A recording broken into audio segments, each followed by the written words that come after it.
மேஷராசிக்கார அன்பர்களே, மேஷராசிக்கார அன்பர்கள்லாம் ஒரு அற்புதமான காலகட்டம். தொழிலில் நல்ல விருத்தி அடையணும், நல்ல ஒரு பிரபலமான ஒரு மெம்பராக மாறணும், ஒரு அருமையான ஒரு ஆளாக மாறணும், நல்ல ஒரு வருமானம் பெருகணும் அப்படிங்கிறவங்களாம் இந்த காலகட்டம் உங்களுக்கு ஒரு அற்புதமான காலகட்டம் அப்படின்னு சொல்லலாம்.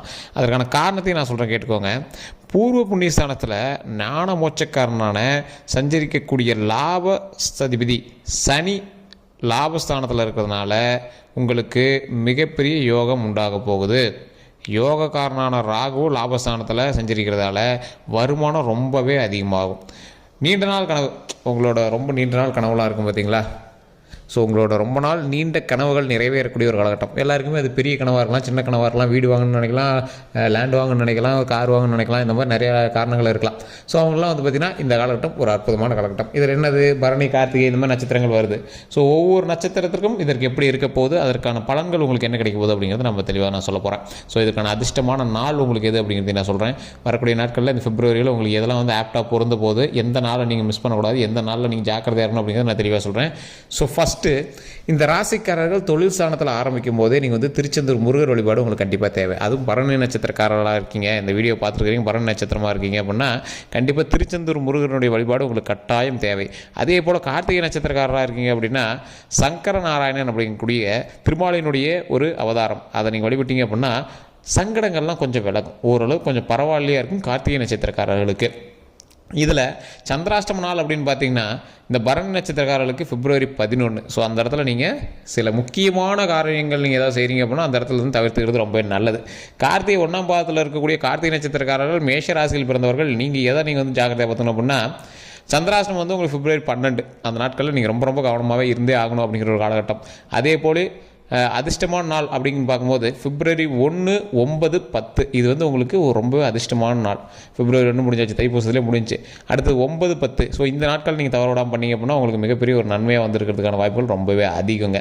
ஸோ இந்த ராசிக்காரர்கள், மேஷ ராசிக்காரர்கள், முருகனுடைய அவதாரம் அப்படிங்கிறது ஒரு பக்கம் இருக்க, இந்த ராசியில் பிறந்தவர்களுக்கு வரக்கூடிய பிப்ரவரி 15 வரைக்கும் இந்த தை மாதத்தில் பேலன்ஸ் இருக்கக்கூடிய நாட்கள் எல்லாமே உங்களுக்கு ஓரளவுக்கு உங்களுக்கு சாதகமான நாட்களாக தான் இருக்க போகுது அப்படிங்கிறது நீங்கள் தெரிஞ்சுக்கணும். ஒரு 2-3 நாட்களை தவிர மற்ற நாட்கள் எல்லாமே உங்களுக்கு சாதகமான நாட்கள் தான். அந்த சாதகமான நாட்களே நீங்கள் என்னெல்லாம் என்ன பண்ணக்கூடாது அப்படிங்கிறது நான் இதில் சொல்லிடுறேன். கேரயம் அந்த மாதிரி விஷயங்களுக்கு உங்களுக்கு நல்ல பொதுவான ஒரு அற்புதமான காலகட்டம். அதாவது ஒரு ஸ்டெப்பு முன்னாடி எடுத்து வைக்க போகிறீங்க. இப்போ இருக்கக்கூடிய காலகட்டத்திலேருந்து யோசிக்காமல் ஒரு ஸ்டெப்பு முன்னாடியே எடுத்து வைக்க போகிறீங்க.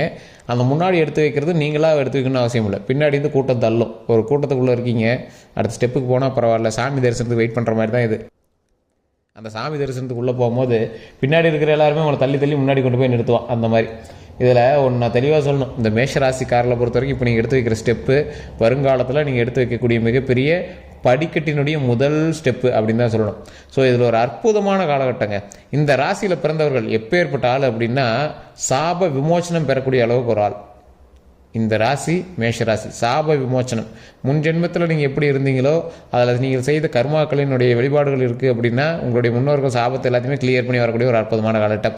சார், இந்த ஜென்மத்தில் உங்களுடைய கர்மாக்கள் ஏதாவது உங்களுக்கு தொந்தரவு பண்ணிட்டு இருக்கு அப்படின்னா கண்டிப்பாக ஒரு நம்பர் வந்து அதை கொடுத்துருக்கோம். அந்த நம்பருக்கு ஃபோன் பண்ணி நீங்கள் வந்து பேச தெரிஞ்சுக்கலாம். டிஸ்கிரிப்ஷனில் ஒரு நம்பருக்கு அந்த நம்பருக்கு ஃபோன் பண்ணி உங்களுடைய ப்ராப்ளத்தை சொல்லி நீங்கள் வந்து சால்வ் பண்ணிக்கலாம். பிறந்த தேதி, பிறந்த நேரம், பிறந்த ஊர், அதை மட்டும் மெயினாக சொல்லுங்கள். உங்களுக்கான முழு ஒத்துழைப்பு சொல்லி அதற்கான விஷயங்கள் என்னெல்லாம் பண்ணும், வீட்டிலேருந்து என்னெல்லாம் பண்ணும் அப்படிங்கிறது எல்லாமே தெளிவாக சொல்லிடுவாங்க. அதே போல் இந்த மேஷராசிக்காரர்கள் இன்னொன்று தெளிவாக தெரிஞ்சுக்கோங்க. மேஷராசிக்காரர்களுக்கு ஏதாவது ஒரு சர்க்கிள்கள் இருக்குது அப்படின்னா எங்களுடைய முன்னோர்களினுடைய சாபங்களாக மட்டும்தான் இருக்கும். உங்களுடைய முன்னோர்கள் அல்லது உங்களுடைய குலதெய்வ வழிபாடு மிஸ் ஆகிறது, இந்த மாதிரி குலதெய்வத்தினுடைய கோபம், இந்த மாதிரி காரணம் தான் அவங்க வந்து இது பண்ணியிருக்கும். முன்னோர்களில் யாரோ ஒருத்தர், உங்களுடைய தாத்தாவுக்கு முன்னாடி காலத்தில் யாரோ ஒரு பெண் சாபமோ இல்லை ஒரு ஆண் சாபமோ உங்களுக்கு இருந்தது அப்படின்னா அதை வந்து ஃபஸ்ட்டு தீர்த்துக்கோங்க. அதுக்கப்புறமேட்டு தான் உங்களுடைய பிரச்சனைகள் எல்லாமே படிப்படியாக சரியாகும். தடைகள் நிவர்த்தியாகி ஒவ்வொரு ஸ்டெப்பாக எடுத்து மேலே வைக்க முடியும். இந்த ராசிக்காரர்கள் அற்புதமான ராசிக்காரர்கள், மிகப்பெரிய ஒரு ஆளுமை திறன் கொண்ட ராசிக்காரர்கள், மிகப்பெரிய வல்லமை கொண்ட ராசிக்காரர்கள். இந்த அளவுக்கு இருக்கக்கூடிய உங்களுக்கு ஒரு ப்ளஸ் பாயிண்ட் ஒன்று இருக்குது. இதில் என்ன ப்ளஸ் பாயிண்ட்டு அப்படின்னா மிகப்பெரிய சாப விமோச்சனம் ஆகக்கூடிய ஒவ்வொரு நபர்களும், அதாவது மிகப்பெரிய சாப விமோசனம் அடையக்கூடிய ஒவ்வொரு மேஷராசிக்காரர்களும் கண்டிப்பாக உங்களுடைய குலதெய்வத்திடம் போய் வருடத்திற்கு ஒரு முறை வந்து நீங்கள் உணவளித்து அங்கே வந்து உங்களுடைய பாவனை நிவர்த்தி பண்ணி ஆகணும். வருடத்திற்கு ஒரு முறை குலதெய்வ வழிபாடு பண்ணி அங்கே இருக்கக்கூடிய உங்களுடைய பிரச்சனை எல்லாமே சொல்லி ப்ராப்ளத்தை எல்லாத்தையுமே சால்வ் பண்ணியே ஆகணும். அதே போல் இந்த ராசிக்காரர்களுக்கு மிகப்பெரிய ஒரு ப்ளஸ் பாயிண்ட் என்ன தெரியுமா? முருகனுடைய முழு ஆசி உங்களுக்கு எப்போதும் உண்டு. அப்போ கண்டிப்பாக நீங்கள் திருச்செந்தூர் முருகர் வழிபாடு கண்டிப்பாக பண்ணணும். அதே மாதிரி திருமாலினுடைய ஆசை உங்களுக்கு எப்பயும் உண்டு, பெருமாளனோட ஆசை உங்களுக்கு இருக்குது. அப்படி என்ன பண்ணுவோம், பெருமாளுடைய அவதாரமான ஒவ்வொரு இறைவனும் நீங்கள் வணங்கலாம். ஆனால் இந்த கார்த்திகை நட்சத்திரக்காரர்கள் அதிகமாக வணங்க வேண்டிய ஒரு தெய்வம் அப்படின்னு பார்த்தீங்கன்னா, நீங்கள் எப்போவுமே சங்கர நாராயணர் அப்படிங்கிற குலதெய்வத்தை, அதாவது சங்கர நாராயணர் அப்படிங்கிற இஷ்ட தெய்வத்தை நீங்கள் வழிபட்டீங்க அப்படின்னா சங்கரங்கள் எல்லாமே உங்களுக்கு வந்து நன்மையாக வந்து நடக்கும். ஸோ நெட்டில் போட்டு பார்த்தீங்க அப்படின்னா தெரியும், ஒரு ஃபோட்டோ வரும் சங்கர நாராயணர் அப்படின்னு போட்டிங்கன்னா அந்த ஃபோட்டோவை நீங்கள் வந்து டவுன்லோட் பண்ணி கூட மொபைலில் வச்சுட்டு அப்போ பார்க்குறது, டெய்லி பார்க்குறது. ஓம் சங்கர நாராயணரே போற்றி, ஓம் சங்கர நாராயணரே போற்றி, ஓம் சங்கர நாராயணரே போற்றி அப்படின்னு அந்த இறைவனை வழிபடுவதால் ரொம்ப நன்மை எடுக்கும். கமெண்ட் செக்ஷனில் மறக்காமல் அதை 3 டைம் டைப் பண்ணுங்கள். ஓம் சங்கர நாராயணரே போற்றி, ஓம் சங்கர நாராயணரே போற்றி, ஓம் சங்கர நாராயணரே போற்றி. இது வந்து யார், கார்த்திகை நட்சத்திரக்காரர்கள் கண்டிப்பாக பண்ணணும். பரணி நட்சத்திரக்காரர்கள் ஓம் திருச்செந்தூர் முருகரே போற்றி, ஓம் திருச்செந்தூர் முருகரே போற்றி, ஓம் திருச்செந்தூர் முருகரே போற்றி அப்படின்னு மறக்காமல் 3 டைம் கமெண்ட் செக்ஷனில் பற்றி விடுங்க. எப்போ ஃப்ரீ டைம் இருக்கோ இந்த 2 தெய்வத்தினுடைய புகைப்படங்களும் ஃபோனில் இருக்கும். நீங்கள் ஃபோனில் நீங்கள் டவுன்லோட் பண்ணி கூட அப்பப்போ உங்களுக்கு எப்போல்லாம் உங்களுக்கு ஒரு மாதிரி தோண ஆரம்பிக்குதோ அப்போ அதோட முகத்தை பாருங்கள், அந்த இறைவனுடைய முகத்தை பாருங்கள். அந்த இடத்துல உங்களுடைய தடைகள் நிவர்த்தி ஆகும். கடவுள் உங்களோட கை கோர்த்து முன்னின்று நடந்து வருவார். அப்போ அந்த பிரச்சனைகள் எல்லாமே சால்வ் ஆகி அதற்கு தகுந்த மிகப்பெரிய நன்மைகள் நடக்க ஆரம்பிக்கும்.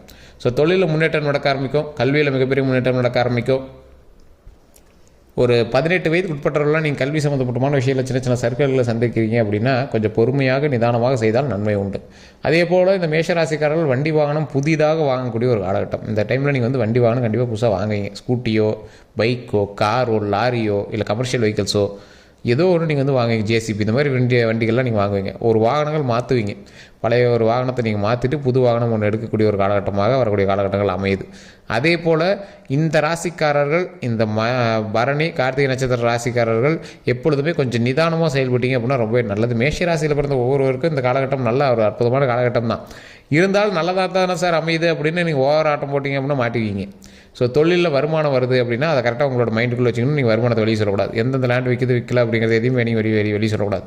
உங்களுடைய லேண்டுகள் வாங்கக்கூடிய ஒரு காலகட்டமாக அமைகிறதுனால அந்த இடத்துல கொஞ்சம் பொறுமையாக நிதானமாக பண்ணிங்க அப்படின்னா ரொம்பவே ஹைலைட்டு. ஒரு ஹைலைட்டடான பர்சனாக இனிமேல் தெரிய ஆரம்பிங்க. ஒரு பாப்புலாரிட்டியான பர்சன், இந்த ஆள் கொஞ்சம் பெரிய பணக்காரம்பா, இந்த ஆள் ரொம்ப லேண்ட்லாம் வாங்கியிருக்காம்பா, இந்த ஆள் புதுசாக கார் வாங்கியிருக்காம்பா, இந்த ஆள் ஒரு வண்டி வாங்கியிருக்காம்பா, அந்த மாதிரி ஒரு பெருமையாக சொல்லக்கூடிய ஒரு காலகட்டமாக இந்த 15 நாட்கள் உங்களுக்கு அமையுது.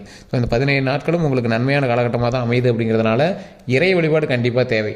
அந்த நன்மை கண்டிப்பாக நடக்கணும் அப்படின்னா இறை வழிபாடு கண்டிப்பாக தேவை. இல்லை சார் கொஞ்சம் சர்க்கிள்கள் இருந்துச்சு அப்படிங்கிறவங்க இந்த தை மாதத்துலேயே ஒரு 15 நாள் கொஞ்சம் சர்க்கிள்கள்லாம் இருந்துச்சு அப்படிங்கிறவங்க கண்டிப்பாக நீங்கள் உங்களோட ஜாதகத்தொட்டையும் செக் பண்ணி ஆகணும். உங்களோட பிறந்த தேதி, பிறந்த நேரம், பிறந்த ஊரை உங்கள் லோக்கலில் இருக்கிற ஜாதகத்தை கூட ஜோதிட பார்க்கறவர்கிட்ட கூட கொடுங்க. இல்லை சார் நாங்கள் செட் ஆகலை அப்படின்னா மட்டும் கீழே டிஸ்கிரிப்ஷன் நம்பரை கொடுத்துட்டு அந்த நம்பருக்கு நீங்கள் வந்து ஃபோன் பண்ணி பேசி தெரிஞ்சுக்கலாம். உங்களுடைய பிறந்த தேதி, பிறந்த நேரம், பிறந்த ஊரை சொன்னீங்க அப்படின்னா A to Z கம்ப்ளீட்டாக சொல்லிடுவாங்க. இதுக்கு முன்னாடி என்ன நடந்தது அப்படிங்கிறத தெரிஞ்சுட்டு அதுக்கப்புறமேட்டு இனி நடக்கக்கூடிய விஷயங்களை அவங்க வந்து கிளியர் பண்ணி சொல்லிடுவாங்க. அதே போல் இந்த ராசிக்காரர்கள் குலதெய்வ வழிபாடு பண்ணும்போது அங்கே ஒரு 10 பேருக்காவது அன்னதானம் நீங்கள் பண்ணியிருக்கணும். அதுதான் முக்கியம். உங்களுடைய முன்னோர்கள் ஏதோ ஒரு வகையில் வந்து உங்கள்கிட்ட சாப்பாடை வாங்கி சாப்பிட்ணும். அதுதான் முக்கியம். நீங்கள் சும்மா கோயிலுக்கு நானும் கோயிலுக்கு போய்ட்டுலாம் இது பண்ணக்கூடாது. அந்த இடத்துல நம்மளோட முன்னோர்கள் நம்மளை வணங்கணும், பாப விமோச்சனம் தரணும், மிகப்பெரிய நன்மை நடக்கும். அதுதான் நம்மளுக்கு மிக மிக முக்கியமான ஒரு விஷயமாக இருக்கப்படுதுங்க. அதே போல் இந்த ராசிக்காரர்களுக்கு கடவுளாக கொடுக்கப்பட்ட ஒரு மிகப்பெரிய வரப்பிரசாதம் எது தெரியுமா? உங்களுடைய கணவனோ மனைவியோ இருக்காங்க அப்படின்னா அவங்க தான் ஒரு ப்ளஸ் பாயிண்ட்டு. உங்களுடைய வாழ்க்கையில் ஒரு நெக்ஸ்ட் ஸ்டெப்பு போகிறீங்க அப்படின்னா அவங்க தான் உங்களுடைய மிகப்பெரிய ஒரு ப்ளஸ்ஸாக இருப்பாங்க. நீங்கள் எவ்வளோ தான் எங்களுக்கு திட்டினாலும் சரி, இல்லை சார் இங்கே அது நோலாம் இது நோலாம் நீங்கள் ஏதாவது நீங்கள் வந்து பிரச்சனையாக நீங்கள் சொன்னாலும் சரி, அவங்க தான் உங்களுடைய ப்ளஸ் பாயிண்ட்டு. விட்டுறாதீங்க, இறுக்கி கை பிடிச்சிக்காங்க. அவங்க தான் உங்களோட ப்ளஸ் பாயிண்ட்டு. திட்டினாலும் பிடிச்சாலும் சரி அவங்க தான். உங்களுடைய பெற்றோர்களும் உங்களுக்கு சப்போர்ட்டான சில விஷயங்கள் பண்ணுவாங்க, இல்லைன்னு சொல்லவே இல்லை. உங்களுக்கு குடும்பம் வந்து ஒரு ப்ளஸ் பாயிண்ட் அப்படின்னு தான் சொல்லணும். பெற்றோர்கள் பண்ணுறதும் ஓரளவுக்கு 70% இருக்குது அப்படின்னா உங்களை கட்டணங்க பண்ணது வந்து 90% இருக்கும். ஸோ அந்தளவுக்கு வந்து உங்களுக்கு ஒரு சாட்டிஸ்ஃபையான லைஃப் தான் வந்து கொடுக்கும் கடவுள். கொஞ்சம் முன்ன பண்ண உங்களுக்கு முன்னாடி பிரச்சனைகளாகவும் இருந்திருக்கலாம், ஆனால் போக போக உங்களுக்கு வந்து நன்மைகளாக தான் முடியும் மேஷ ராசிக்காரர்களை பொறுத்த வரைக்கும். ஸோ அதனால் நீங்கள் கவலைப்படாமல் சில நன்மைகளான காரியங்கள் செய்யுங்க, அதன் மூலமாக நன்மைகள் பெறும். கடவுள் வழிபாடு கண்டிப்பாக தேவை, முன்னோர் வழிபாடு கண்டிப்பாக தேவை. தொழிலில் நல்ல முன்னேற்றம் அடையக்கூடிய காலகட்டம் அப்படிங்கிறதுனால தொழில் விஷயங்களை கொஞ்சம் சீக்கிரட்டாக மெயின்டைன் பண்ணுங்கள். கொஞ்சம் நீங்கள் வந்து கொஞ்சம் உளருவாயி, ஸோ அதனால் கொஞ்சம் வெளியே அதிகமாக சொல்லிடுவீங்க. கொஞ்சம் அறிவுத்திறனை அதிகமாக வாதிங்க அப்படின்னே சொல்லலாம். எதை எப்படி பண்ணணும் அப்படிங்கிறத டேலி பண்ணி பண்ணுவீங்க. ஈஸியாக ஒருத்தர் வந்து நீங்கள் ஈஸியாக வந்து மூவ் பண்ண வச்சுருவீங்க, ஈஸியாக டேக்கிள் பண்ணிடுவீங்க. அதை பண்ணலாம் இதை பண்ணலாம் அப்படிங்கிற மாதிரி ஈஸியாக டேக்கிள் பண்ணி விட்ருவீங்க. நல்ல ஒரு கம்பீரமான ஒரு ஆள் நீங்கள். அந்த கம்பீரத்துக்கு தகுந்தாற் போல் ஒவ்வொரு விஷயத்தையும் நீங்கள் வந்து கொஞ்சம் கிளியராகவே பண்ணி வச்சுருவீங்க. எப்படி அப்படின்னா ஒரு பிரச்சனை நடக்குது, அந்த பிரச்சனையை வந்து நம்ம சண்டைக்கு போய் தான் சரி பண்ணணும் அப்படின்னு அவசியம் இல்லை. பேசியே நீங்கள் சரி பண்ணிடுவீங்க. அதை வேறு மாதிரி நீங்கள் வந்து டேக்கிள் பண்ணிடுவீங்க. ஸோ அந்த மாதிரி இருக்கக்கூடிய நபர் அப்படிங்கிறதுனால கொஞ்சம் நல்ல ஒரு ஸ்லோ மோஷனில் எந்த விஷயம் பண்ணாலும் பண்ணுங்கள். அதிரடியாக பண்ணி மாட்டிக்காதீங்க. நல்ல ஒரு நன்மை பெறக்கூடிய காலகட்டம், நல்ல முன்னேற்றம் பெறக்கூடிய ஒரு காலகட்டம், தொழில் நல்ல ஒரு ப்ளஸ் பாயிண்ட் அமையக்கூடிய காலகட்டம் அப்படிங்கிறதுனால கொஞ்சம் நிதானம் தேவை. அதை மட்டும் மைண்டில் வச்சுக்கோங்க. வண்டி வாகனத்தில் கவனம் தேவை. மற்றபடி உங்களுக்கு எந்த ப்ராப்ளம் கிடையாது. நான் குறிப்பிட்டு சொன்ன நாட்கள் எல்லாமே முன்னாடி சொல்லியிருப்பேன். அந்த நாட்களில் கொஞ்சம் சந்திராஷ்டமத்தில் கொஞ்சம் பார்த்துருங்க. மற்றபடி எல்லாமே சூப்பராக இருக்குது. வேறு எந்த ஒரு கருத்துக்கள் இருந்தாலும் மறக்காமல் கமெண்ட் செக்ஷன் டைப் பண்ணுங்கள். கீழே ஒரு நம்பர் கொடுத்து அந்த நம்பருக்கு ஃபோன் பண்ணி உங்களுடைய பிரச்சனை சொல்லி சால்வ் பண்ணிக்கலாம். நன்றி.